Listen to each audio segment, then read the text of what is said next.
दोस्तों, युद्धपोत एक और भेजा जा रहा है, ऐसा ट्रंप का दावा था। लेकिन वो युद्धपोत अगर अभी से जाना शुरू भी करे, क्योंकि युद्धाभ्यास कर रहा उसी को भेजा जाएगा, तब भी उस युद्धाभ्यास को खत्म करने के बाद अमेरिका का अगर युद्धपोत वहां पहुंचता है तो उसे 10 मार्च का समय लगेगा।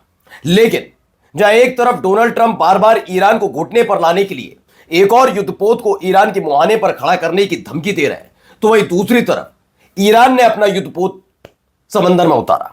और न केवल उतारा, जो कुछ किया उसने अमेरिका की नींद उड़ाई है, क्योंकि एक अमेरिका का शिप डूबते डूबते बचा है। यह घटना कहां हुई? क्या ईरान का इसके पीछे कोई हाथ है, या फिर यह घटना है इसने क्यों वॉशिंगटन तक हड़कंप मचा दिया? ऐसे वक्त में जब युद्धपोत को भेजने का बात हो रही है, कौन सा युद्धपोत भेजा जाएगा उसकी भी तस्वीर आपको दिखाऊंगा। लेकिन क्या इस युद्धपोत के सहारे ईरान को घुटने टेकने पर मजबूर कर देंगे ट्रंप? क्योंकि जैसे ही ये खबर आई कि ये वाला युद्धपोत हमारा पहुंचने जा रहा तुम्हारे मुहाने पर एक और, वैसे ही ईरान ने अपनी मिसाइल निकाल दी। और इस बार जो मिसाइल निकाली, 2 मिसाइल है, और दोनों मिसाइलों की हकीकत क्या है कि दोनों ही मिसाइलों की खास कहानी यह है कि एक मिसाइल से अमेरिका बौखलाया और दूसरे से इजराइल। तो क्या किया ईरान ने, वो भी दिखाता हूं। नमस्कार, मैं हूं प्रज्वल गौतम और आप देख रहे हैं न्यूज सर्किल। सबसे पहले मैं ये वीडियो दिखा रहा हूं। वीडियो देखिए, यहां क्या हो रहा है, जरा देखिए क्या है।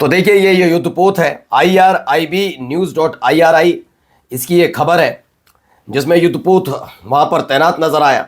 दावा क्या है, पहले मैं आपको दावा बता देता हूं। दावा यह है कि इंडियन ओशियन में ईरानी नौसेना का प्रदर्शन, ईरान की नौसेना के अधिकारी हैं IRIS मकरान युद्धपोत पर सवार हुए और भारतीय महासागर के बीचों बीच मार्च करते हुए नजर आए। इस दौरान उन्होंने इस्लामिक क्रांति की 47वीं वर्षगांठ के मौके पर डाउन विद द यूएसए के नारे लगाए। ईरान में 1979 की इस्लामिक क्रांति की वर्षगांठ हर साल 11 फरवरी को बड़े पैमाने पर मनाई जाती है। हालिया घटनाक्रम ऐसे समय में सामने आया जब क्षेत्र में अमेरिका ईरान तनाव फिर चरम पर है। पहले तो मैं आपको दिखा चुका हूं कि कैसे ईरान में जश्न मनाया जा रहा था। मैंने आपको दिखाया कि इसमें जश्न के साथ साथ अमेरिका बौखला क्यों रहा था। दरअसल ये अमेरिका की बौखलाहट इसलिए भी वर्षगांठ को लेकर थी क्योंकि जो जश्न ईरान में मनाया जा रहा था वो सिर्फ शाह शासन खत्म होना, रजा पहलवी का निर्वासित होना नहीं था, अमेरिका के तंबू और बंबू ईरान से उखाड़ फेंकने की भी वर्षगांठ थी। इसीलिए अच्छा, जहां एक तरफ समुद्री क्षेत्र में अपने युद्धपोत को उतारकर डाउन विद द यूएसए यानी अमेरिका के खिलाफ नारेबाजी हो रही थी, तो वहीं दूसरी तरफ उसी समंदर के दूसरे हिस्से में कुछ ऐसी घटना घटी है। देखिए वीडियो, पूरा वीडियो देखिए।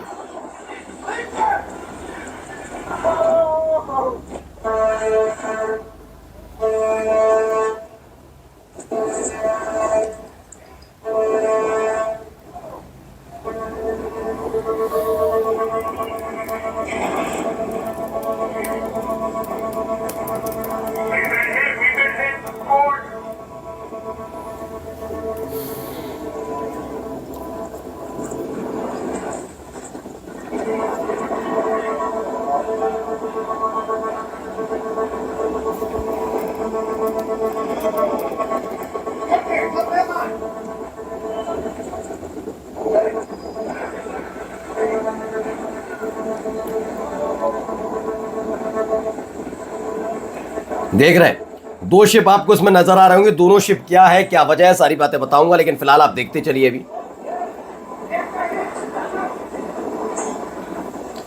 तो समुद्री क्षेत्र में कुछ ऐसी घटना घटी जिसने वॉशिंगटन तक में हंगामा मचाया, हड़कंप मचा खड़ा कर दिया है। वजह निकलकर सामने आई है कि कुछ बड़ा यहां पर हो सकता था घटनाक्रम। और ये जो शिप है वो अमेरिका का शिप है, USS ट्रक्सटन है, और USNS सप्लाई कैरिबियर सागर में आपस में टकरा गए। खबर ये निकल कर आई कि ये दोनों आपस में आए थे, पास में आए थे, और ईंधन एक दूसरे मतलब ईंधन सप्लाई किया जा रहा था। लेकिन अचानक से घटनाक्रम घटा जिसमें कई नाविक घायल भी हुए हैं। लेकिन खबर यह है कि ऐसे हालात एक वक्त में बन गए कि इनमें से एक शिप डूब सकता था, वो ट्रक्सटन भी हो सकता था या फिर USNS भी, क्योंकि झुक से गए थे दोनों।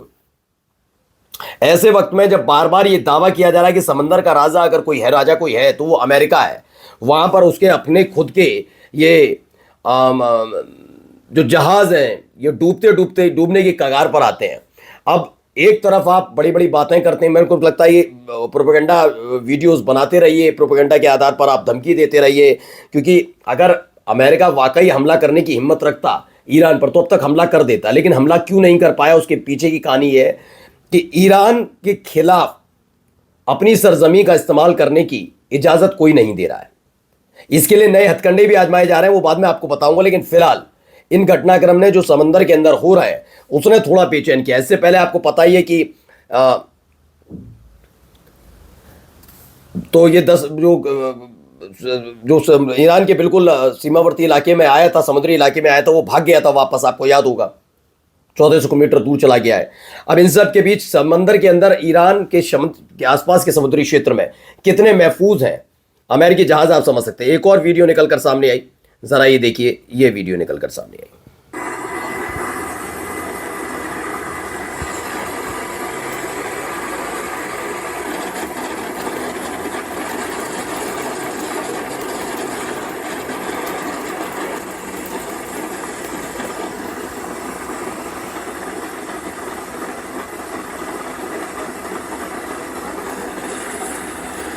ये यूएसएस अब्राहम लिंकन नहीं है जो ईरान के पास तैनात है, नहीं नहीं, वो नहीं है। लगते सब एक से, इसलिए आपको लगे शायद। ईरान के पास एक और अमेरिकी कैरियर स्ट्राइक ग्रुप की तैनाती है। अमेरिकी विमान वाहक पोत USS George H.W. Bush carrier strike group ने 3 फरवरी 2026 से ईस्ट कोस्ट पर हाई इंटेंसिटी युद्धाभ्यास शुरू किया। यह अभ्यास 3 से 6 हफ्तों तक चल सकता है। अगर 3 हफ्तों में पूरा हुआ तो 24 फरवरी तक समाप्ति संभव है। इसके बाद मेडिटेरियन या मिडिल ईस्ट पहुंचने में 2 से 3 हफ्ते लगेंगे। बिना किसी देरी के ये कैरियर ग्रुप 10 मार्च 2026 के आसपास मिडिल ईस्ट में तैनात हो सकता है। ये दावा है, लेकिन लंबा समय, अभी भी 1 साल का, 1 महीने का वक्त है। इस 1 महीने के बाद तब जाकर कहीं होगा। इसीलिए अमेरिका बहुत फूंक फूंक कर कदम रख रहा है कि कोई एक गलती ऐसी ना हो जिससे उसका एक जो युद्धपोत है या तो उसे खदेड़ दिया जाए या फिर ऐसी हालत हो जाए कि वो जल समाधि ले ले। क्योंकि अगर वाकई इस क्षेत्र में जहाँ अब्राहम लिंकन नाम का ये युद्धपोत तैनात है, वहाँ अगर एक गलती भी हुई तो वो गलती बहुत परेशानी खड़ा करेगी अमेरिका के लिए। और देखिए, ईरान भी वही है। मैं क्या कह रहा हूँ, देखिए, मैंने कभी नहीं कहा कि ईरान हमला करने के या युद्ध के समर्थन में।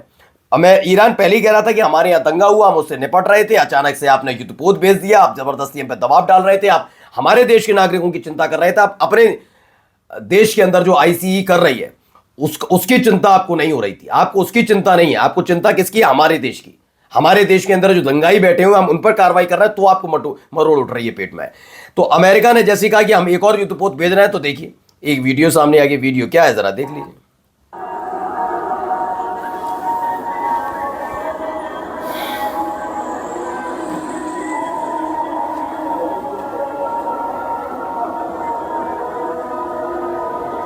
ये दोनों ही देशों के लिए चिंता का विषय बन गई तस्वीर है। दरअसल इसमें एक तरफ दिखाई गई है ईरान की बैलिस्टिक मिसाइल और दूसरी है anti ship missile. Ballistic missile से अमेरिका ज्यादा बौखलाया हुआ नहीं है, क्योंकि अगर बैलिस्टिक मिसाइल को दाग भी देता है ईरान तो अमेरिका तक पहुंचने में काफी मशक्कत करनी पड़ेगी। हाँ, युद्धपोत को लेकर हो सकता है, युद्धपोत कभी भी वापस जा सकता है, लेकिन इजराइल के लिए खतरा लगातार बना होगा, क्योंकि वो देश उठाकर कहीं थोड़ी ना ले जाएगा। बैलिस्टिक मिसाइल को लेकर इजराइल परेशान है, लेकिन एंटी शिप मिसाइल को लेकर मौजूदा तौर पर अमेरिका परेशान है। और यह सब तब हुआ जब इस्लामिक क्रांति की वर्षगांठ मनाई जा रही थी।